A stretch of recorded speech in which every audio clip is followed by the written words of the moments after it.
Bonjour à tous et bienvenue sur la première chaîne d'actualité quotidienne qui parle de NFT et de jeux blockchain. Vous le savez, c'est tous les jours, ça dure un petit quart d'heure et pour être sûr de ne rien rater, pensez à vous abonner à la chaîne.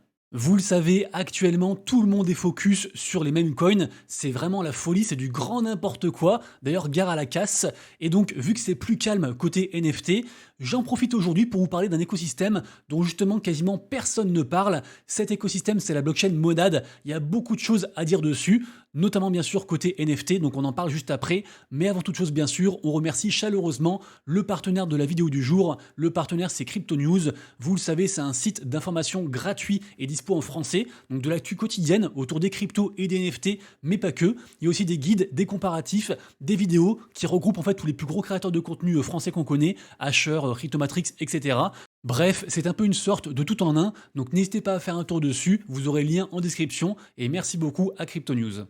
Allez, comme d'habitude, on démarre tout d'abord par un petit récap du marché NFT. Le marché NFT qui, comme je disais en intro, est toujours assez compliqué et qui décline encore un petit peu aujourd'hui. Preuve en est, on a une capitalisation globale pour tous les NFT qui descend à 73,05 milliards, malgré une légère hausse des volumes, mais qui sont encore légers. On est à peine à 26 millions. Donc c'est encore pas grand chose. Ensuite, la meilleure vente NFT depuis hier, la plus haute, c'est le CryptoPunks numéro 4447 qui a été vendu à 144 000 dollars. Et les trois collections NFT qui ont fait le plus de volume, donc a priori celles qu'il faut surveiller en priorité, parce que celles qui bougent le plus sont en 1 plutôt 4 sur Blast, en 2 la collection Apollo de la plateforme MetaStreet, encore une fois sur Blast. Après je précise, il y a encore beaucoup de manipulation de volume, notamment sur ces deux collections-ci, donc c'est beaucoup en fait de gens qui farment les points sur Blast et sur Blur, donc c'est pas forcément représentatif de ce qui se passe vraiment sur Blast. Et en troisième position, on a les avatars du projet du Play to Earn Guild of Guardians qui sont montés à 53 IMX, donc environ 100 balles. Je terminerai en vous disant que ce récap NFT au complet, avec aussi le top 3 des gagnants, des perdants et les mints que moi je trouve cool aujourd'hui, également aussi le top 10 des NFT par market cap, ce récap NFT, vous le retrouverez tous les matins sur mon compte Twitter vers environ 11h, donc n'hésitez pas à me suivre, ça fait plaisir. Au niveau des news, avant de parler de Monad, on parle de la collection NFT Azuki, qui décidément a encore une bonne nouvelle à nous partager. En effet, la collection Azuki annonce un nouveau produit qui va arriver. Et d'ailleurs, en fait, les holders des différentes collections NFT peuvent s'inscrire pour participer à cette expérience, à ce prochain produit. De ce que j'ai vu, les gens pensent que ce sera un jeu de cartes avec en fait vos NFT dans les cartes. Donc affaire à suivre par rapport à ça. Mais je rappelle que Azuki ont fait un gros partenariat avec la blockchain Arbitrum pour faire un nouvel écosystème avec une nouvelle blockchain, la blockchain Animcoin, avec aussi bien sûr le token Anim qui va avec. Et d'ailleurs, les possesseurs des collections NFT Azuki ont commencé à farmer quotidiennement le airdrop de Animcoin grâce à leur NFT. Également aussi, on le rappelle, Azuki a sorti le mois dernier le premier épisode de son animé qui s'appelle donc Enter the Garden et quand même plus de 700 000 vues depuis sa sortie il y a tout pile un mois. Et je rappelle qu'aux manettes derrière ce projet, on a quand même Goro Taniguchi, qui est le co-créateur de l'animé Code Geass, un animé que je surkiffe. Donc ça, j'ai envie d'y croire. Vraiment, ils font beaucoup de belles choses, je trouve, Azuki. La collection principale est à 4,3 Ether, donc c'est quand même assez élevé. Mais comme je disais, ils ont différentes collections NFT autres qui coûtent aussi moins cher. Donc renseignez-vous. Mais en tout cas, ça annonce encore de bonnes augures pour la suite de ce projet Azuki. Ensuite, vous le savez, alors je sais, je dis beaucoup de fois vous le savez, c'est un tic de langage, mais vous le savez, moi j'aime bien en fait être partisan de ce que je vais vous dire à l'instant, c'est-à-dire que quand tout le monde parle d'un projet, c'est souvent un peu trop tard, et c'est justement quand les gens en parlent pas encore qu'il y a de vraies bonnes opportunités à prendre. C'est pour ça que de temps en temps, je vous parle de trucs qui sont un peu moins hypés. Ça avait été le cas pour la collection NFT Mad Scientist sur Cosmos, qui pour moi en fait est un truc prometteur, mais qui démarre doucement. D'ailleurs, j'ai quand même vu qu'il commençait à percevoir certains airdrops, donc c'est plutôt cool. Et donc aujourd'hui, je vous parle de Monad. Alors Monad, c'est une blockchain de type Layer 1 qui n'est pas encore sortie. Il n'y a que la DevNet qui est sortie. La testnet arrive bientôt et le mainnet a priori fin d'année. Donc vraiment, on est encore très early et donc c'est le bon moment selon moi pour essayer de se positionner sur certains projets. Donc c'est pas qu'une blockchain, bien sûr, hein, c'est tout un écosystème avec plein d'applications dessus, côté gaming, côté NFT, côté DeFi, etc. Monad est ce qu'on appelle EVM compatible, donc pour la faire courte, c'est compatible avec Ethereum, mais c'est beaucoup mieux que Ethereum, en tout cas c'est ce qu'ils disent évidemment. Leur argument principal c'est qu'en fait ça peut traiter 10 000 transactions par seconde, ce qui est juste énorme. Donc c'est censé être beaucoup plus rapide, beaucoup plus performante et aussi beaucoup plus scalable. Donc ça peut plus s'améliorer en fait sur le temps. C'est censé être une super blockchain, vous l'avez compris. Après bien sûr, tout le monde dit ça de son projet, mais moi en tout cas, j'y crois assez fortement à Monad. D'ailleurs, je suis pas le seul. Elle a levé tellement d'argent et dernièrement, on se rappelle 225 millions de dollars avec le fonds d'investissement Paradigm, qui est d'ailleurs aussi entre autres Blur et Blast pour information. Donc vraiment, on est beaucoup à penser qu'il y a beaucoup de ce qu'on appelle les green flags sur cet écosystème, donc des bons signaux en fait pour au moins s'intéresser à ce projet. Et donc, je vous le dis directement, le truc à faire en fait, c'est de grinder, de rejoindre les réseaux, principalement Discord, et d'obtenir le rôle qu'on appelle Full Access. C'est ce rôle qui, on imagine, donnera aussi un gros airdrop par la suite. Et pour avoir ce rôle, il faut montrer en fait son engagement, il faut faire des mèmes, il faut interagir avec la commu, etc., créer du contenu. C'est un truc qui est encore complètement possible à avoir. D'ailleurs, je sais qu'il y a aussi un groupe Telegram français qui peut vous aider dans ce cas-là, parce que c'est pas mal de Français qui sont présents sur la communauté Monad.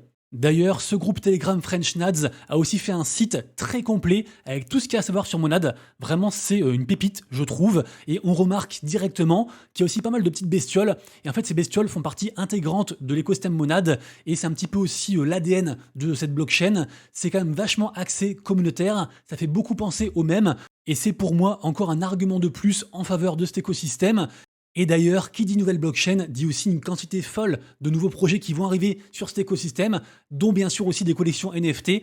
A priori, de ce que j'ai vu, la meilleure collection NFT, le futur blue chip, c'est celle-ci, c'est la collection NFT Monadians. Donc évidemment, il faut tout faire pour obtenir le rôle OG dans leur Discord. Donc renseignez-vous bien sur ce projet.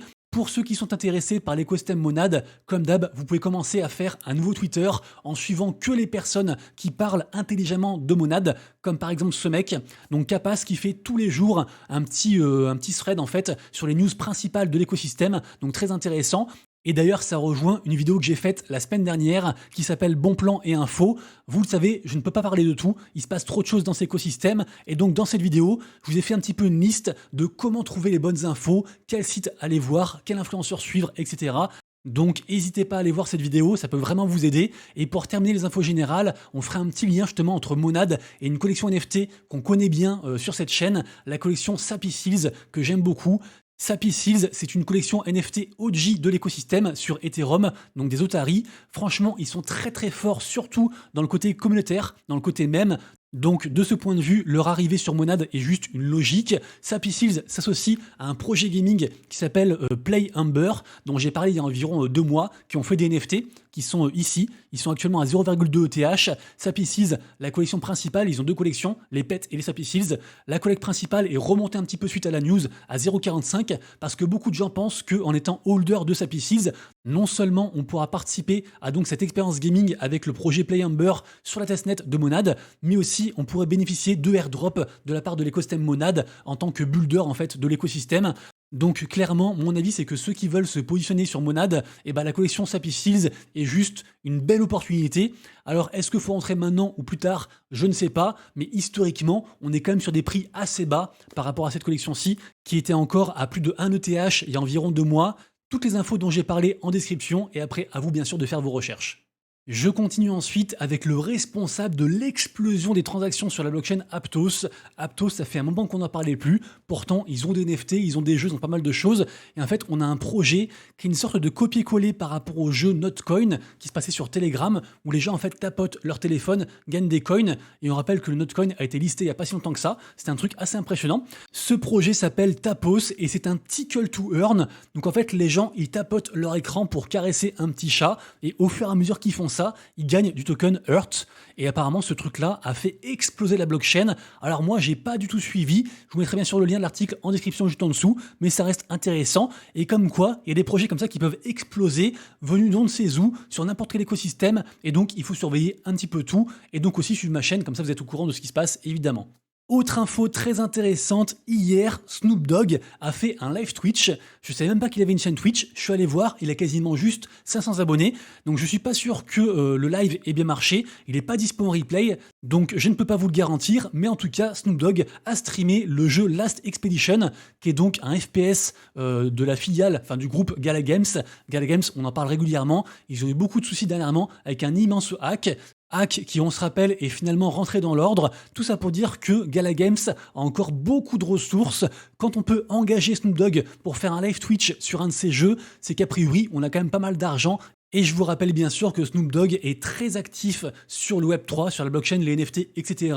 Il est dans différentes collections, il est sur Sandbox, il est aussi pas mal dans des choses liées au Bored Ape, parce que lui-même a des Bored Ape. Il a d'ailleurs aussi fait une collection de chaussures IRL en lien en fait avec sa marque de NFT Bored Ape. Son autre nom aussi c'est Cosmodi Médicis, et c'est un collectionneur de fou côté NFT.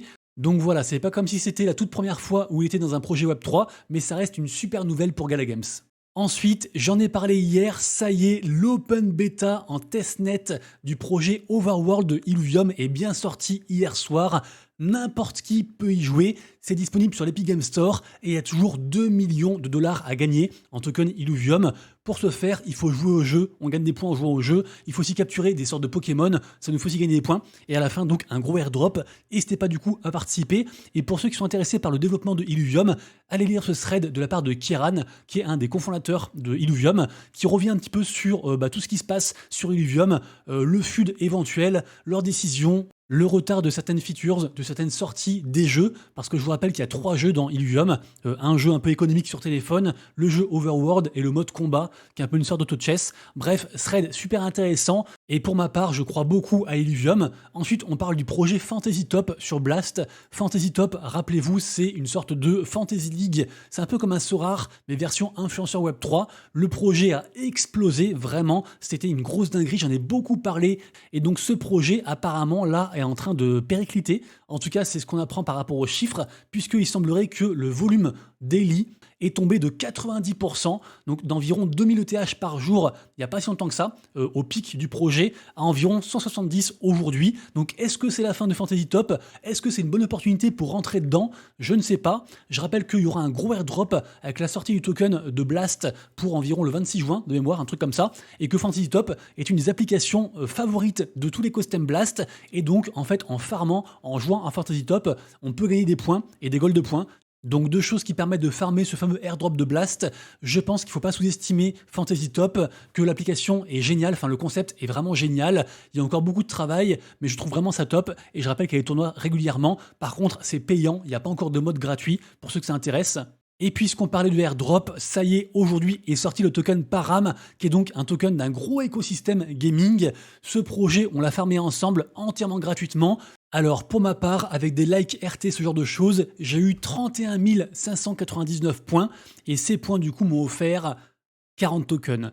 40 tokens à un prix de 0,12 $, donc environ 4 $. Donc airdrop éclaté au sol. Et d'ailleurs aussi, je vous l'ai dit, je crois hier, j'attendais aussi un airdrop de la part de Venom. Et pour Venom, j'ai eu 5 tokens. Donc pareil aussi.